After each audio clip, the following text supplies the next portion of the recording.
minutes, we're gonna be next door. So with that, Dr. Brooks?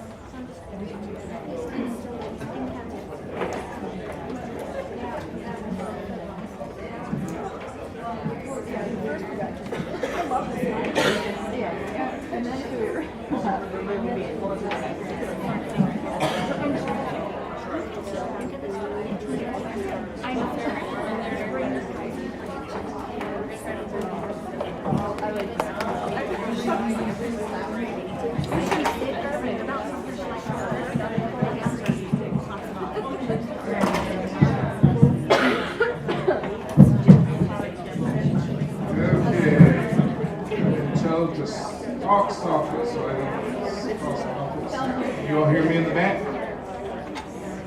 There, if you can hear me, raise your hand. Okay, very good. All right. So moving on. Actually, that panel was a wonderful setup for a lot of what I'm going to be talking about, and that is interventions that you can put into place in your practice that are going to help boost screening rates. Many, if not all, of the things that I'll be discussing were at least touched on by the preceding panel. So first, why is it that screening rates remain low, even in environments where you've got fully insured patients? Again, as a nation, 1 out of 3 people who should be screened are not up to date with screening. If you look at primary care practice, where the bulk of screening takes place, you all have a lot of demands on it. People come in, oh, my back hurts, or I need a refill on my diabetes medicine, or what's that new test I heard about? But how many patients, how many of you all in the last month have had a patient come in, doc, it's time for my colorectal screening? It's just not happening. We are doing all that we can to try to encourage patients to talk with their doctors, but I very seldom get anybody raising their hand there. They have a lot of demands, but the demands aren't related to screening. And while most clinicians are aware of colorectal cancer screening, understand it's an important issue, by the time you deal with all of those other issues, it's one of those things that keeps getting kind of put, well, we'll deal with it next time, we'll get to it next time, and it just doesn't get gotten to. I love the children here. I'm not sure whose kids we're looking at, but it may not entirely fit the theme of my talk. That's right. They're not quite age eligible for screening. So at any rate, a lot of different demands. And one of the things that the American Cancer Society has been working toward for years is trying to make not just colorectal cancer screening, but cancer screening overall and other preventive services part of an organized approach to adult care. When you think about pediatrics, pediatricians' offices are organized to make sure that one thing happens for every kid. When my children went to the pediatrician, we raised 3 kids. Not one visit did we have to ask what immunizations are due. Their practices are set up to make sure that that happens. So we would love to create a system where preventive care for adults occurs in that same sort of organized manner. But right now, unfortunately, the screening is largely an opportunistic issue. So we're going to talk about systematic approaches to improving screening. We started off close to 10 years ago now, compiling all of the evidence related to colorectal cancer screening, improving screening in primary care practices, and pulled together a wealth of different tools and resources and information into this document, which we call our toolbox, our evidence-based toolbox and guide. After we compiled all this information, we shared it with large health systems like the Kaiser system that was already doing colorectal cancer screening. They loved it. We shared it with the Centers for Disease Control to use with the state programs that they were funding at that time. They loved it. And we went out and talked to docs in community health centers and small 2 and 3 doc private practices. They looked at us like we were crazy. They were like, well, yeah, this is wonderful information. It's 130 pages here. We can't do anything with that. We have a lot of other priorities. So they moved on, and we moved on. We went back to the drawing board and said, okay, well, what can you do? That led us to create this, what we call our action plan. This is that 130-page document. We took the key elements, the key features that we saw were important to practice change and summarized that information into an 8-page document. And we have actually a copy of the action plan on the back table there for you to take a look at. We actually 8 have pages. enough for everybody. We have enough for everyone. So take one home with you. Take one back to your practice. But these are the essential components of practice change that have been demonstrated to improve not just colorectal cancer screening, although that is our focus, but also if you want to improve your breast cancer screening rates, you want to improve cervical cancer screening rates, you want to improve pneumavax, any sort of preventive services, these same sort of elements apply across the board. So this 8-page version has met with a lot more positive reception from the primary care community. Although many of the tools and resources that are found in that toolbox are extraordinarily helpful, and you can link to many of those through the electronic version of the action plan.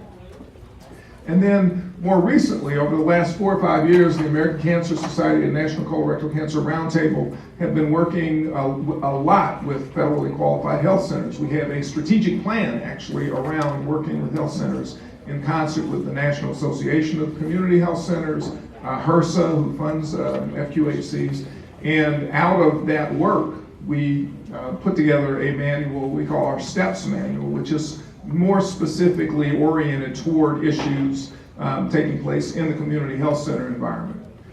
So this is available, again, can be downloaded from the ACS or the NCCRT website. This manual was supported by funding from the CDC, so I always have to give them their due. But all of these tools are designed around essential elements of practice change that will help move you toward better screening rates.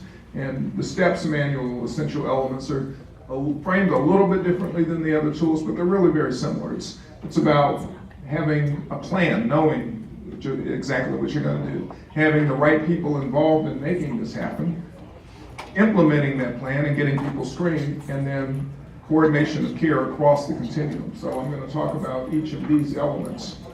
This is kind of a breakout of the different pieces that the STEPS manual goes into, and I'll talk in a little more detail about many of these pieces.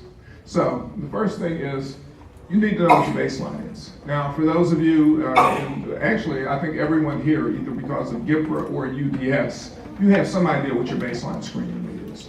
In many primary care practices, that's not the case. If they're not reporting that information to anyone, they really don't have any good ideas. And frankly, before 2012, most community health centers, they had no idea either. But to be polite, in many cases, the information that's being reported in UDS and GIPRA isn't entirely accurate, particularly if you're relying largely on your electronic medical record, because a lot of times you don't get the right information in, and consequently you don't get the right information out.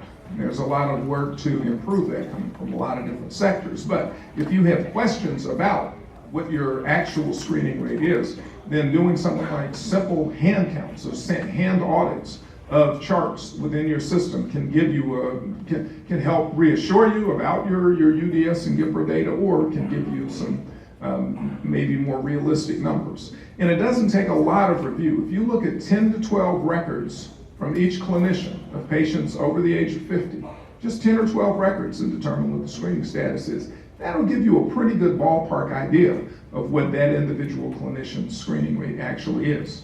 So that may be worth doing. It takes a little time and effort, but you want to make sure that you're starting with accurate numbers so that as you begin to implement these practice changes, that you can know that whatever changes in screening that you're seeing are true and accurate. It's also important, as you put this plan in place, to do what was already talked about, and that is educate the clinicians. There is a pronounced colonoscopy bias in many environments, and colonoscopy is, as I already stated, a great tool, but colonoscopy is not for everyone. For many people, colonoscopy is simply not available, and for others, colonoscopy is not something that they are interested in. So making sure that you are offering, even if you're in an environment where colonoscopy is relatively accessible and you can refer patients for colonoscopy, make sure that they know that there are options and you make those other options available, in particular stool testing. Having a set plan within your system for how screening is done, which means everyone, particularly at the provider level, knows what guidelines you're following. This is a simplified version of the ACS guidelines. And many health centers and other primary care practices use this to have a discussion among all the clinicians and say, this is how we do screening. Making sure that everyone is on the same page with regard to both screening options that are going to be offered and the screening intervals, making sure that people understand what the basic issues around screening are. Or, offering this kind of information that both the ACS and the Preventive Services Task Force guidelines are really focused around these two kinds of tests, and maybe these are the only tests that are available. Maybe you don't offer FlexSig. Maybe you don't do stool DNA testing, but making people aware. Now, one thing about the stool DNA test that I did not mention earlier that is important to keep in mind, I don't believe that either for GIPRA or for UDS that stool DNA testing is included. So if you're doing a Cologuard test for patients who have Medicare, that patient will, it's sort of complicated, but the patient will be up to date for 1 year, for the first year that you do the Cologuard, and that's because Cologuard includes a FIT. So you're going to include them because they've been screened with an approved test, an FIT, during that 1 year. The second year, they wouldn't be up to date anymore from the standpoint of UDS or GIPRA because they haven't had their FIT every year. Hopefully that will clarify that issue. We're working with HRSA around that issue, and we've begun some recent work with IHS around colorectal cancer screening. So we'll see where that goes. So again, you need to know your starting point. You need to know what your baseline level is. You need to make sure that there is clarity and general agreement among the clinical staff about what tests you're going to be using and the intervals at which you're going to be using them. And make sure that everyone is accepting and understanding and appreciates the importance of options. So then step 2 is bringing that team together. And if all we do within any clinical environment is tell the clinicians, your screening rates are lousy, do better, we're not going to get change. Screening and screening improvement is all about teamwork. In that pediatrician's office I mentioned earlier, my pediatrician wasn't coming in and asking my wife and I when the last immunizations were and then going out in hall and drawing up. They weren't doing that. Their nurse or medical assistant had already asked the right questions, had already checked through the chart, had already drawn up whatever doses of anything needed to be given, and in some cases had already given them before the doc ever got in the room. There are a lot of elements, a lot of pieces related to colorectal cancer screening that don't need a nurse practitioner or a physician. They can be done by anybody on the team, but everybody needs to understand what their role is and how they can play that role. So it is imperative that you allow everybody to be part of this process, starting with the front desk staff. The front desk staff doesn't need any medical knowledge to know if a patient is 50 or older. And then to ask, are you up to date with colorectal screening? If the patient says, oh yeah, I had a colonoscopy a year ago. Or, yeah, they gave me one of them stool cards last time I was here and I brought it back.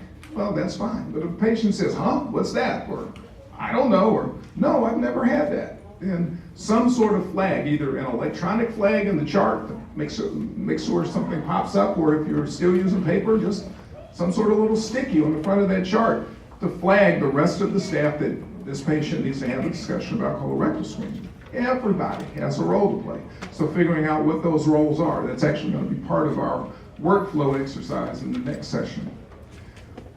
One thing that has been shown over and over and over again, when we look at practices that are extremely effective with improving colorectal cancer screening, patient navigation is a key component of that. And again, that was addressed by one of our panelists. And patient navigation can look very different in different environments. In some places, you've got nurses who are doing the patient education and all the follow-up navigation. In most environments, it's actually been determined that that is probably not necessary. And lay health workers or CHRs are very efficient and effective navigators, and frankly, much more affordable in many instances than nurses.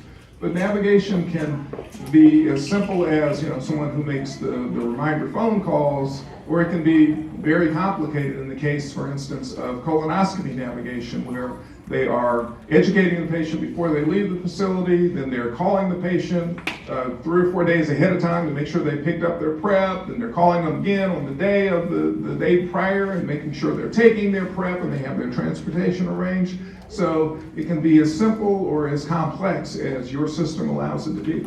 There are actually, I've talked with people in community health centers who, in particular with non-English speaking patients, actually their navigators may accompany them to the endoscopy center just to make sure that their questions can be answered and that they have a level of comfort.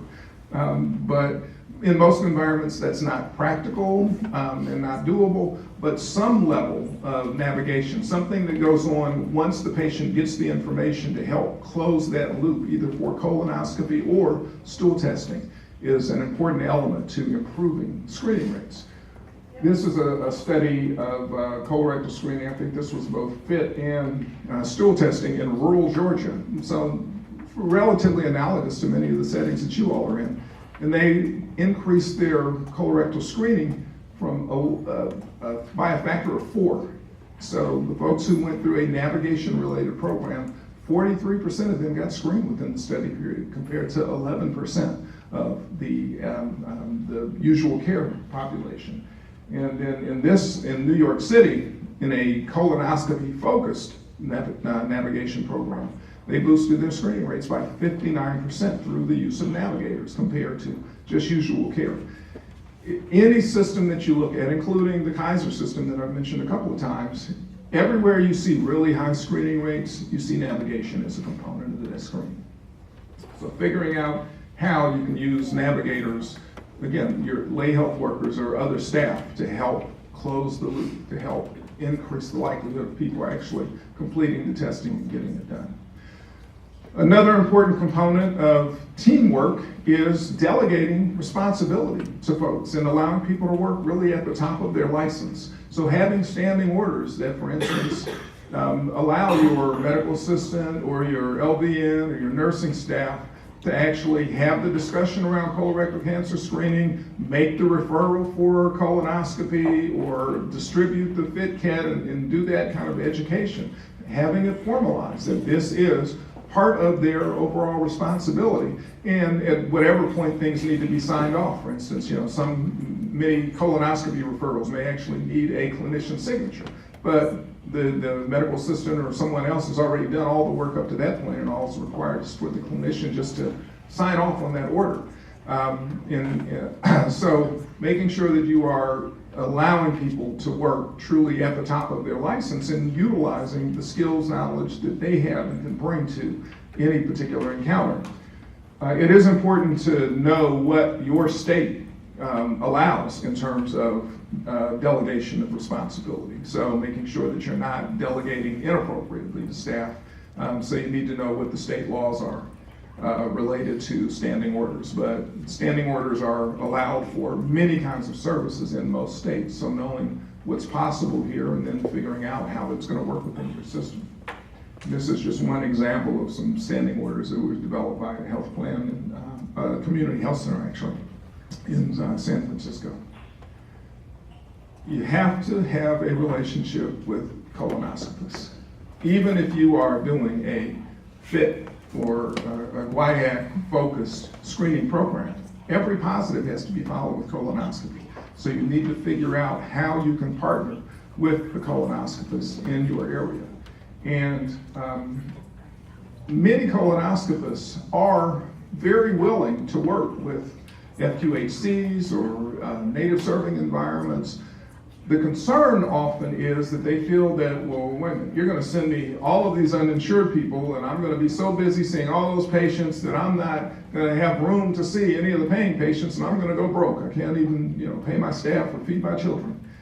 The reality is, particularly if you're doing a stool-based program, as I showed you earlier, you screen a lot of people, you get only a very small number of positives. So a very small proportion of your overall population is actually going to need a colonoscopy if you're doing high quality screening. But having those numbers available for that endoscopist when you have a conversation can be very persuasive. So to be able to tell them, you know what, we screen about 40 people a month in our practice or 30 people a month with FIT, but of those, we get 2, maybe 3 positive. So we're talking about 2 or 3 colonoscopies a month, not 20 or 30. And oh, by the way, some of those people have Medicare or Medicaid, so you're going to get reimbursed for them anyway. So in terms of free colonoscopies, we're really talking about a very small number, 1, maybe 2 patients a month. You think you can handle that? And with those kinds of real numbers, not leaving it to the imagination, you can get a lot of buy-in. It's even better if you have an environment where there are multiple endoscopists and you can have that same conversation with a number of them and say, you know, Dr. Smith over there, he's already giving us 1 a month, and based on our numbers, we probably need 2 or 3. You think you can give us 1 colonoscopy a month, and you know, for our uninsured patients? Those kinds of conversations, and particularly if you're able to get 1 GI or 1 surgical endoscopist on board and help them, use them to help persuade their colleagues. It can be done, and it's been done in a number of different communities around the country. We actually have a monograph on model programs that have not solved the issues, but have really worked through a lot of the issues related to getting colonoscopy for uncompensated care, and that's available on the NCCRT website. Something else that helps a lot with regard to getting people actually getting the colonoscopy completed is a direct referral to endoscopy. I don't know how it works here, but in many environments, if a patient's referred for a colonoscopy, they first have to go see that endoscopist for an office visit, just so they can talk to them and listen to their heart and lungs, and then they'll schedule them for the appointment. So you basically, again, for uninsured patients or underinsured patients, you may have cost them a day or half a day of work just to go see somebody, and they still haven't had anything done for them. In this area, they may have had to drive 100 miles to go see somebody, and they still haven't had anything done for them. The direct endoscopy referral is that the primary care clinician takes responsibility for clearing that patient, essentially, for endoscopy, saying, okay, based on their overall health status, you don't need to do anything special for this person, and they don't need to have that office visit. This is done very commonly in a lot of different environments. I think this is information from the New York City program, and they have information about who is eligible, and then other patients who need some additional level of sign-off or evaluation before endoscopy. But this turns out to be a very limited number of folks. Less than 10% of your patients need that extra sign-off. And if there are criteria that have been established by the various GI groups, and there may even be a form, there is, basically a checkoff form, a physical exam and medical history form that is used, again, for the New York City program, that many endoscopists, frankly, this is more information and more detail than a lot of the endoscopists would collect if you sent them to that office visit. So getting buy-in from your endoscopy colleagues to avoid that pre-endoscopy visit for your patients can significantly increase the likelihood that they actually show up and get their colonoscopy done, especially if you pair this with patient navigation. The other thing that's been shown to be extraordinarily impactful is who makes the appointment for the endoscopy. If you tell the patient you need a colonoscopy, they had a positive fit, they need a colonoscopy, or they have Medicare or insurance and they want to have colonoscopies, their screening exam. And you just say, okay, here's Dr. Smith's number, here, you take it, you call, set up the appointment. In general, about 50% of those patients are going to make their call. A little more, maybe a little less. If you have your staff, if someone in the health center actually calls, talks to the patient, are you available, 2 weeks from Thursday, and puts that appointment on the books, you can boost the likelihood of patients showing up for that endoscopy appointment by 30 or 40% just by making that call and making the appointment before they leave. So you combine your office making the appointment, the clinicians in your practice doing the endoscopy checklist and referring them directly. So all they have to do now is just go show up for that appointment. And then you bring in the navigator to call and make sure they have picked up their prep, that they've got their ride arranged, etc. In programs that are using that sort of coordinator approach, you're seeing endoscopy show rates, adherence rates of 90% or better. So 9 out of 10 people who get that appointment show up and get their screening done. So it takes some work, But it strongly increases the likelihood that the test gets done, which is what we really all want and are all working toward. So, getting the patient screened. This comes back to that recommendation that is so important. Many primary care clinicians have the perception, I don't have it here, that patients don't want to be screened for colorectal cancer. And they're reluctant to have a discussion, or they just don't feel that it's that important. It's just not worth the energy and the effort. But when we do work, when we've done research, which I think I'll be showing you shortly, many patients say that they're not up to date with screening because their doctor never told them it was important. And if their doctor told them, then they would at least consider getting it done. So a clinician recommendation is very highly correlated with the likelihood of people being up to date with screening. You need to make sure you're giving the recommendation, the right kind of recommendation to the right patient. And that comes back to the issue that I mentioned earlier about risk. So you need to make sure that you are assessing risks within your practice and that the right patients are getting the right kind of information. Because, for instance, individuals who have a personal history of adenoma or inflammatory bowel disease, if they had inflammatory bowel disease that started when they were 25, by the time they're in their early to mid-30s, it's time to get screened for colorectal cancer. If they have a family history, if mom, dad, sister, brother had colorectal cancer when they were 50, that patient doesn't wait till 50. They need to start screening at age 40. But you need to make sure that you are collecting that information, and the information is being recorded either in your paper chart or in your